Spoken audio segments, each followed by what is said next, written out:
नमस्कार दोस्तों, मैं हूँ सोनिया चेतन कानूनगो और स्वागत है आपका स्टोरी वर्ल्ड में, जहाँ पर आप कहानियाँ सुनेंगे मेरे द्वारा लिखी हुई।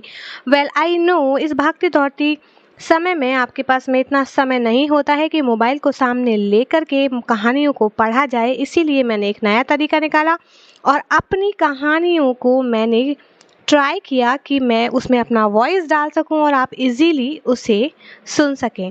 तो आज की कहानी जो है, जिसके बारे में मैं आपको बताने जा रही हूँ, उसका टाइटल है, जी हाँ, उसका टाइटल है हाँ मैं बदल गई। तो क्या टाइटल है? हाँ मैं बदल गई। चलिए शुरू करते हैं इस कहानी को। बाहर सोफे पर रेखा जी बैठी हुई थी। लगभग सुबह के 5:30 बजे थे। अचानक से रागिनी ने रूम का दरवाजा खोला। रागिनी बाहर निकली। रेखा ने रागिनी की तरफ देखा तो आंखें फटी की फटी रह गईं। जी हाँ, रागिनी ने ट्रैक सूट में पजामा पहना हुआ था और उसके ऊपर टी शर्ट थी और आते ही उसने रेखा के पैर छुए और यह बोलते हुए निकल गई कि माँ जी, मैं अभी आती हूँ, ताजी हवा का थोड़ा रुख ले आती हूँ, मॉर्निंग वॉक के लिए निकल रही हूँ, आज से ही शुरू की है। यह कहते हुए वह दरवाजा खोलकर बाहर निकल जाती है। रेखा जी ने देखा, उसने कान में कुछ ईयरफोन लगा रखे थे, शायद मोबाइल से कुछ सुन रही थी। रेखा जी कुछ कह पाती इससे पहले ही रागिनी ने ईयरफोन अपने कान में लगा लिए और दरवाजा बंद करके निकल गई। रेखा जी के हाथ में पानी का गिलास जो का त्यों ही रह गया और उसने वापस टेबल पर रख दिया। उन्हें आज रागिनी का ये बदला हुआ रूप समझ में नहीं आ रहा था। चलिए मैं रागिनी के बारे में आपको कुछ बता देती हूँ। रागिनी और सुमित की शादी को 15 साल हो चुके हैं। नई नवेली रागिनी ने जब ससुराल में कदम रखा तो जैसे अपनी खुशियाँ, अपनी पसंद, अपनी नापसंद, सब कुछ जीवन के 25 साल को अपने मायके में कैद कर आई थी। जब पहली बार ससुराल आई तो वहाँ के तौर तरीकों के हिसाब से उसने अपनी जिंदगी को ढालना शुरू कर दिया। इतनी सुंदर दिखने वाली रागिनी इन 15 सालों में एक अधेड़ महिला की तरह दिखने लगी थी। रोज सुबह 5:30 बजे उठना और रेखा जी वहां पर बैठ जाया करती थी। उन्हें कुछ काम तो था नहीं, पर फिर भी वो अपनी बहू की निगरानी करती थी। यह देखकर रागिनी ज्यादा वक्त तक सो भी नहीं पाती थी। जब अपने बच्चों का टिफिन तैयार करती सुबह से, तभी से उसका चूल्हा चौका शुरू होता था। समझो रात के 11 बज जाते थे और उन्हें सुकून बिस्तर पर रात को ही मिलता था। रोज नाश्ते में सबकी पसंद का नाश्ता बनाना, आज माँ जी की फरमाइश, कभी सुमित की फरमाइश, कभी पापा की फरमाइश और कभी अपनी छोटी ननद की फरमाइश, और बच्चों की फरमाइश पूरी करते करते 15 साल बीत गए। सब लोग रागिनी से खुश थे, बहुत खुश थे, पर किसी ने भी याद से ये नहीं सोचा, ये कभी नहीं पूछा कि क्या वो खुश है, क्या वो जो ये कर रही है वह उसमें सुकून ढूंढ पाती है अपने लिए, क्या यह सब कुछ अपनी जिंदगी में वो करना चाहती थी। किसी ने भी पलटकर उससे ये सवाल नहीं पूछा। जब तक रागिनी का रवैया ऐसा चल रहा था, वो एक संस्कारी बहू का अवार्ड हर साल लेती थी। सब उसकी तारीफ करते थे, पर कोई उसके दिल को खोल करके देख नहीं पाता था। आखिर वो चाहती क्या है? आखिर उसे शादी से पहले जो पसंद था किसी ने नहीं पूछा। शादी के बाद उसे जो करना था वो भी वो नहीं कर पाई। किसी ने भी उसकी पसंद नापसंद का ख्याल नहीं किया। वो संस्कारी बहू का टैग हर साल लेते लेते अपनी जिंदगी को जहन्नुम बना बैठी थी। चलिए वर्तमान का रुख करते हैं। लगभग 1 घंटे बाद रागिनी मॉर्निंग वॉक से वापस घर पर आई और जब वो अपने घर पर आई तो तनतनाती हुई रेखा जी बैठी हुई थी, लेकिन एक हलक से कुछ नहीं निकला। आंखों में गुस्सा ऐसे फूट रहा था जैसे अभी जलाकर राख कर देगी, लेकिन रागिनी को जैसे आज कुछ दिखाई ही नहीं दे रहा था। उसे कोई फर्क नहीं पड़ता था। वह अंदर आई, अपने कानों का ईयरफोन निकाला और आते ही अंदर कमरे में चली गई। फिर वहां से वो सूट पहनकर बाहर निकली। वह लड़की जिसने शादी के बाद साड़ी के अलावा कुछ नहीं पहना था, आज वो सीधे सूट पर आ गई थी। यह देख करके रेखा जी को बात हजम नहीं हुई। वो तुरंत कपड़े बदल करके अंदर रसोई में गई और चाय की तैयारी करने लगी। बाहर आते ही बोली, मम्मी जी आप चाय पियेंगी मेरे साथ में? चलो आज हम दोनों साथ बैठकर चाय पीते हैं। रेखा जी के मुंह से तो एक शब्द नहीं निकल रहा था। वह अवाक रह गई, क्योंकि आज रागिनी की बातों का लहजा ऐसा अजीब था जो उसने कभी सोचा भी नहीं था। आज तक तो वो पहले पूछती थी कि माँ जी आप क्या लेंगी, उसके बाद ही रसोई में किसी भी काम की शुरुआत होती थी। लेकिन आज पहला डिसीजन खुद रागिनी ने लिया था, वो भी बिना पूछे। फटाफट से 2 कप चाय बना करके वो बाहर लेकर आई और रागिनी जो मुंह से एक शब्द नहीं निकालती थी, आज वो एकदम खुल्लम खुल्ला अपने सास के बगल में बैठकर चाय की चुस्कियां ले रही थी। लेकिन रेखा के हलक से चाय नहीं उतर रही थी। रेखा जी का गुस्सा और बढ़ता जा रहा था।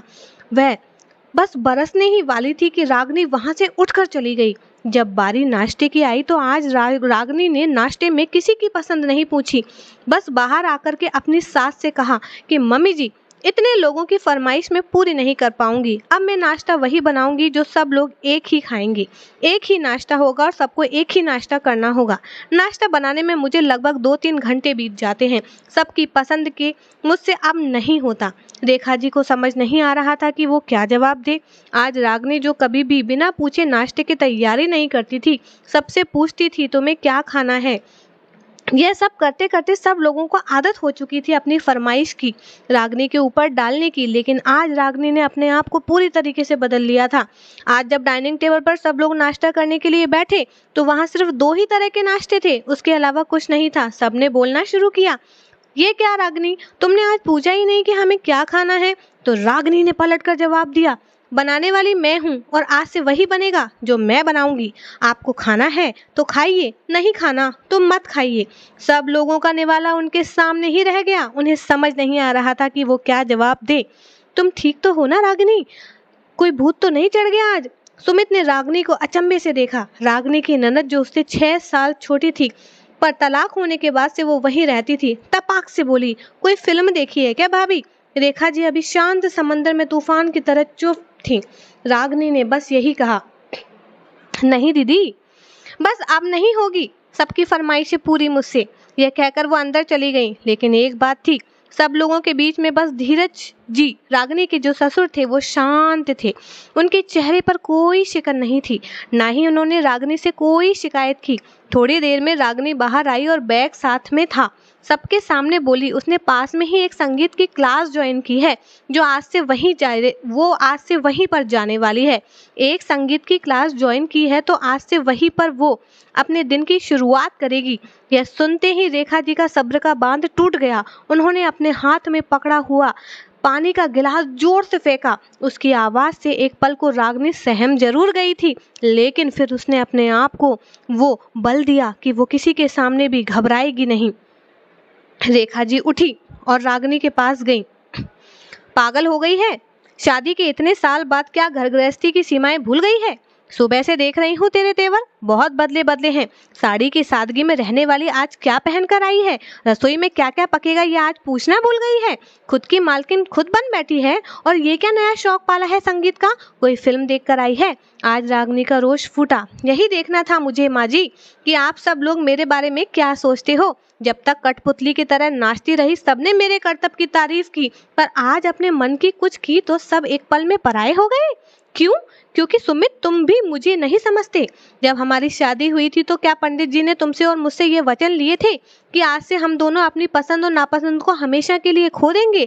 आज से हम हमारी नई जिंदगी की शुरुआत करेंगे जिसके अंदर कुर्बानी सिर्फ मुझे देनी होगी। तुम अपनी हर एक चीज के लिए आजाद होगे कि आप सिर्फ मुझे कुर्बानी देने के लिए कहोगे। क्या पंडित जी ने मुझसे ये वचन लिए थे तुम्हारे सामने? क्या तुमने मुझसे ये वचन लिए थे? बताओ, क्या शादी होने के बाद में एक बार भी तुमने मुझसे पूछा मैं क्या चाहती हूँ, मेरी पसंद क्या है, मेरी नापसंद क्या है? तुम्हें पता है सगाई से शादी तक के बीच का सफर, जब तुम मेरी एक छोटी से छोटी चीज का ध्यान रखते थे, क्या पसंद है, रात भर जागते थे, झूठ बोला करते थे, आज इतने सालों बाद मैंने शुरुआत की अपनी पसंद की। जैसे शादी से पहले मैं रोज मॉर्निंग वॉक पर जाया करती थी ट्रैक सूट पहन करके, 15 साल बाद आज फिर से मैंने उस दिन की शुरुआत की। तो क्या मैंने गुनाह कर दिया? क्या मेरा ट्रैक सूट पहनकर मॉर्निंग वॉक पर जाना गुनाह हो गया? मैंने नाश्ते के लिए यह पूछ लिया कि माँ जी सबकी पसंद का अलग अलग तरह का नाश्ता नहीं बना पाऊंगी, तो क्या मुझसे गलती हो गई? जब मैं रसोई में काम नहीं कर सकती, मुझे महीने में 3 दिन का आराम मिलता है, उस वक्त माँ जी और दीदी मुंह से एक बार भी नहीं पूछते कि क्या कौन क्या खाएगा, अपनी पसंद का बनाते हैं, उसी में सबको करना होता है। तब सब क्यों खुश हो जाते हैं और खुश होकर के नाश्ता करते हैं? आप लोगों ने कभी सोचा कि 3 दिन में वह लोग काम से परेशान हो जाते हैं, तो क्या मैं परेशान नहीं होती? क्या मुझसे कोई रोज क्यों नहीं पूछता कि क्या तू इतना काम करते थकती नहीं? मुझे पता था कि आज यह सब होने वाला है। मैं इन सब बातों के लिए पहले से तैयार थी। ये बात मैं बहुत अच्छे से जानती थी कि जिस दिन से मैं पहला कदम मेरी खुशियों के लिए उठाऊंगी, तो आप सबके कदम मुझसे पीछे जरूर चले जाएंगे। लेकिन जब जब मैंने अपना कदम आप सबके साथ में उठाया, तो आप सब लोग बहुत खुश थे। पर जब बात मेरी खुशी की आई, मेरी पसंद की आई, तो सबने एक पल में मुझसे कदम दूर कर लिए। क्या मैं आपके परिवार का सदस्य नहीं हूँ? क्या मैं जब तक चुप हूँ जब तक ही आपके परिवार के सदस्य हूँ? क्या मैं अपनी पसंद यहाँ खुलकर नहीं बता सकती? सब लोग कहते हैं ससुराल ही अब तेरा घर है। जो मेरा घर है, वहाँ मैं अपनी पसंद के साथ में, अपनी खुशियों के साथ में जिंदगी नहीं बिता सकती? क्यों मेरे लिए ही नियम कानून बनाए गए हैं? क्यों आप सब अपनी पसंद, अपनी राय, अपनी हर एक चीज के लिए आजाद हैं? क्यों मुझे अपनी एक चीज के लिए इतना सब कुछ भुगतना पड़ता है? क्या शादी हो जाना मेरी गलती थी? शादी मैंने अकेले तो नहीं की, इसमें मेरे पति भी उतने ही जिम्मेदार हैं जितनी कि मैं हूँ। फिर उन्होंने उस बात की सजा क्यों नहीं मिलती? क्यों माँ जी आज मैंने सब कुछ किया तो एक दिन में आपको बुरा लग गया? क्या इतने सालों से आपने एक बार भी माँ बनकर मेरे बारे में नहीं सोचा?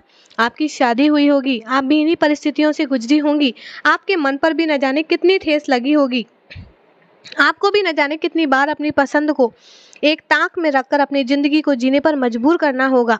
फिर यह सब कुछ भुगतने के बाद आपने एक बार भी कदम मेरे साथ नहीं बढ़ाया।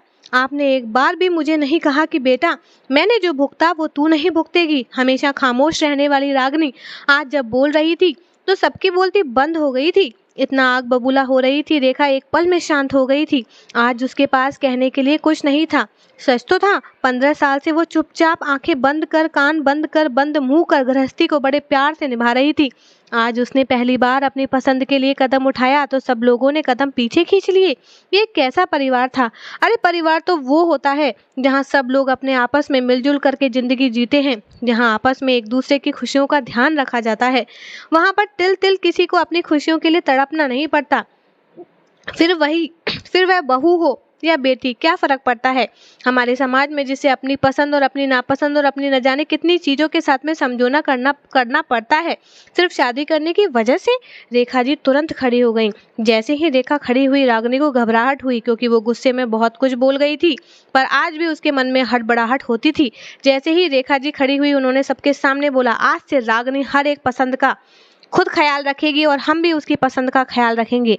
जैसे मेरी बेटी इस घर में रहती है, ठीक वैसे ही आज से रागिनी भी रहेगी। रागिनी को अपनी पसंद के साथ में कोई समझौता नहीं करना होगा। ये आज से मेरा ऐलान है, इस घर की मालकिन का ऐलान है। आज से मेरी एक बेटी नहीं 2 बेटियां हैं और मैं मेरी दोनों बेटियों के लिए बराबर खड़ी रहूंगी। फिर रेखा अचानक से रागिनी के सामने गई। रागिनी को घबराहट हो रही थी, क्योंकि कुछ भी अभी रेखा जी ने बोला उसे समझ नहीं आया था कि ये कैसे हो गया।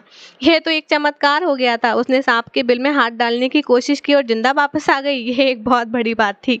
उन्होंने रागिनी को गले लगा लिया और दोनों के अश्रुधारा, एक दूसरे के गिले शिकवे खत्म हो गए और वहां पर बैठे सभी सदस्यों ने एक दूसरे के लिए तालियां बजाई और उनके एक नए रिश्ते के सफर की शुरुआत भी हो गई।